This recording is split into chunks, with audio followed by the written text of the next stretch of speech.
Hi friends, ఈరోజు మనం చుక్కాకు పప్పు చేయబోతున్నాము. దీనికి కావాల్సిన పప్పు, కందిపప్పు, 7 పచ్చిమిరపకాయలు, 4 పెద్ద టమోటాలు, సగం ఎర్రగడ్డ, వెల్లుల్లిపాయలు, హాఫ్ టేబుల్ స్పూన్ జీలకర్ర, హాఫ్ టేబుల్ స్పూన్ ఆవాలు, హాఫ్ టేబుల్ స్పూన్ పసుపు, ఇంకా కరివేపాకు.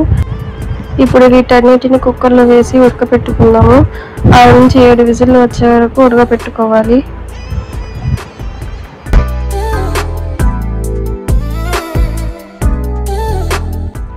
తగినన్ని నీళ్లు పోసుకోవాలి. చూడండి ఫ్రెండ్స్, మన పప్పు ఎంత బాగా ఉడికిపోయిందో. ఇప్పుడు తిరుగుమాతం కోసం ఆయిల్ వేసుకున్నాము.